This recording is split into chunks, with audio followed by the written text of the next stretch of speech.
Salamat, Ginoong Pangulong Hukom. Itutuloy ko lang yung tinatanong ko kanina dahil may nabanggit kayo ng presumption of misappropriation. Tama ba? For personal use. Based on the joint circular po, meron po. Oo, tama. Pagkatapos nun, tinitingnan ko yung joint circular at maliwanag that the presumption for misappropriation arises against the accountable officer, di ba? Yes po. Against the accountable officer.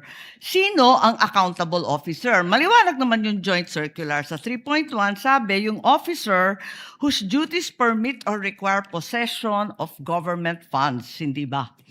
Based on the joint circular po, may ganyang provision. Oo. So yung SDO talaga, yung Special Disbursing Officer has the possession, the custody. Tama yun, di ba? Yes po. O kung ganon, if the presumption na personal use ayon sa 8.3 ng Joint Circular, failure of the accountable officer to liquidate any public funds is tantamount na nga to that presumption. Hindi Yes po po. ba? Yes po. So, ang tanong dito, sino ang accountable officer dito sa sitwasyon na to? Kasi ang liwaliwanag na hindi naman si Vice President ang payee. Hindi naman sinasabi na nasa kanya yung pera. Ang liwanag sa inyong joint circular that the Special Disbursing Officer is the one who was designated by the head of agency to have custody, di ba? And in the case of the OVP, si Acosta yon. In the case of DepEd, hindi ba si Fajarda yon? That is not entirely correct po, Your Honor. Because under the joint circular, it shall be the responsibility of the head of the agency first to approve yung cash advance. Pangalawa, to Oo nga. oversee yung agency-wide utilization. Pangatlo, to ensure compliance with the joint Unresponsive circular. po. And also po, inattest din po ni OBP yung Unresponsive po.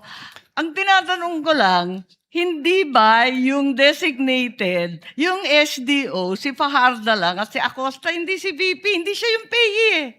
Ang liwaliwanag. pero ang sinabi niyo po kanina yung accountable officer. Kaya nga, so yung accountable officer, yung SDO, nasa JCD Hindi na lang yan po eh. si SDO po yung accountable Hindi, officer, or, Your Honor. ang sabi doon, head of agency or person designated.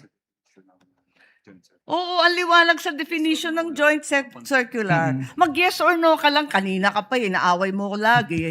Sorry po, Your Honor.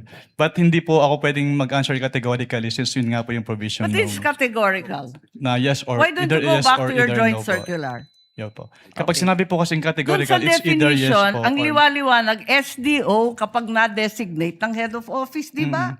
But hindi po kasi doon na nalilimit lang yung term na accountable officer kasi may other provisions na applicable pa din po with respect to the term accountable officer.